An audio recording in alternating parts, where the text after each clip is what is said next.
Hi everybody, Scott Clark here from the Knobs and Handles storefront, which is in Prairie City, Oregon. It's in Eastern Oregon. And many of my products are also sold on the Etsy shop, which is Eastlake Hardware. So www.etsy.com/shop/Eastlake Hardware, one word. Okay, people have been asking me lately to do a video on modern doorknobs and old doorknobs and how things might fit or not fit. Here we go. This is a modern door. This door has been cut, which is pretty standard. You can get doors that aren't, but this one is. You can see here, we have this, we have that. Okay, this is where your latch system, which actually is the part that holds against the strike plate and holds the door closed, sticks out. This is where the whole knob assembly goes in. That hole, just for reference, is about 2 1/8 inches.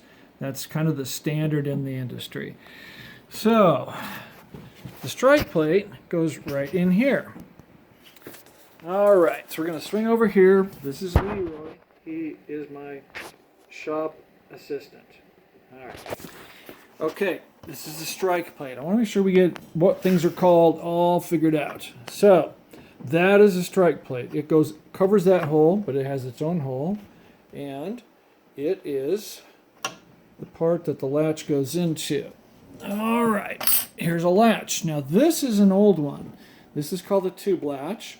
They quit making these basically. I think you can still get new ones, but the older style, which has to do with that hole right there. What size the spindle is that fits in that hole, right? So that was probably in the 1940s that they quit making these, late 40s probably. So this fits in here and goes in there, okay?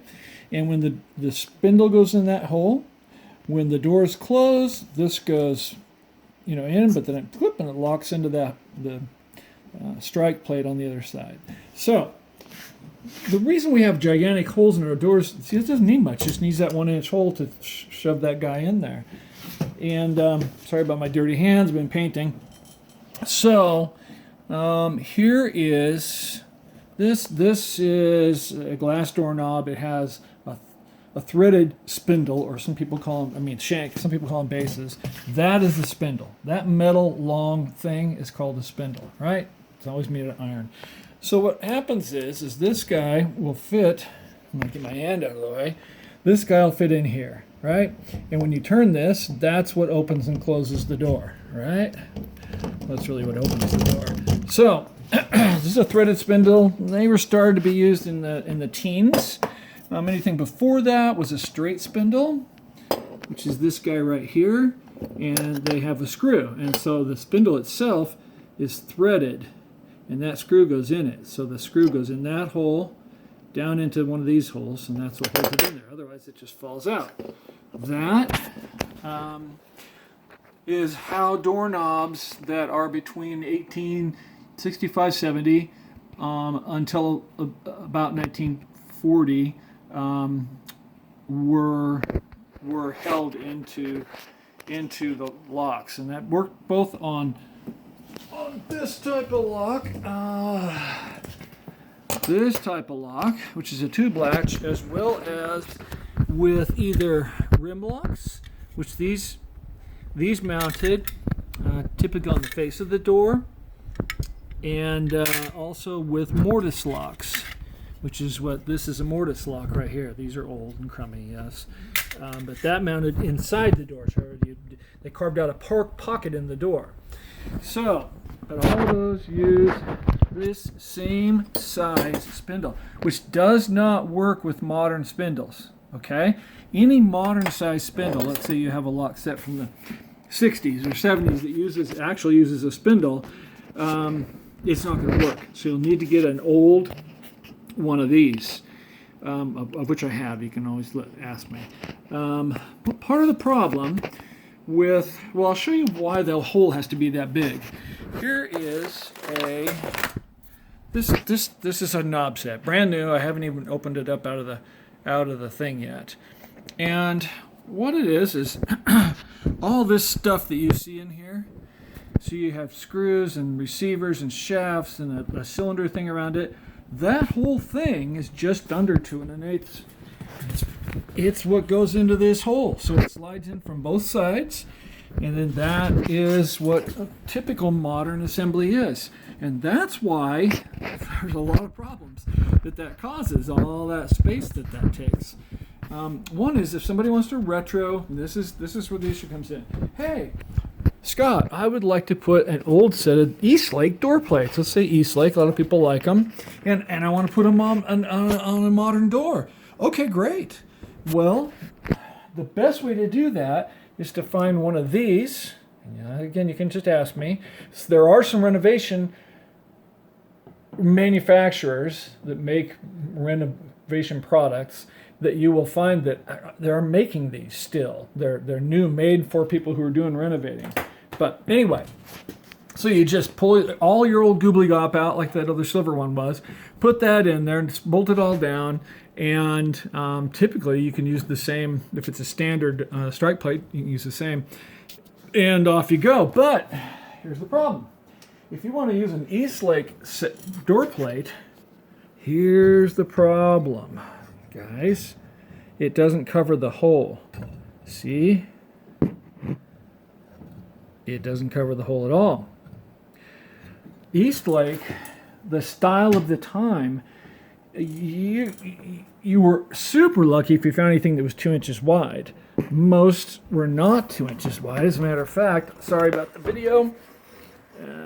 Matter of fact, they were about the standard one for like a passage door was 2.5 inches or 1.5 inches. Sorry. So you might get a 1 5/8. You might get one a little bit bigger, but rarely over 2 inches, which means you have the dreaded hole issue. See? So, in order to handle that, what we do is typically we will provide people with, if they want plates with knobs to have things operable, then we can do that. And we usually find some older stamped steel plates. And because once you worked yourself into the teens, you started to see, well, even around 1910, you started to see wider plates being used. And these plates, it became actually the standard to go for normal rectangular kind of style plates to go 2 1/4 inches. And if you look at this covers the hole. Well, let me move it over there. Okay. This covers the hole completely, right? And so you can put this on there. Now, this is a dummy knob, right? So this is all set up as a dummy knob. So this, if we want to have a door that we don't want to lock normally, we just in and out, that you can do a dummy knob. You want one on each side, buy a pair of dummy knobs, put one on each side, and that's what you have. And forever the door opens. And you can put a latch on one side if you want, like a slide latch or a bolt latch to lock it if you want to keep yourself in and keep others out for whatever reason. So we do have some restrictions on that hole, or because of that hole. That hole is it creates a few issues. So I want to let people know that this is why, because modern locks are like that. They're big and bulky and take up a bunch of space in the door. So if you go to a box store to get a door, it's going to come pre-cut and it's going to have this gigantic hole in it. What a lot of people do with dummy knobs is they'll put, especially on closets, it's real popular, or French doors into an office or whatever. What they'll do is they'll take out what they have, they'll put dummy knobs on each side of this hole, dummy knobs, and then on top of the door, if you have a pair on both doors, they'll put in my word, the name is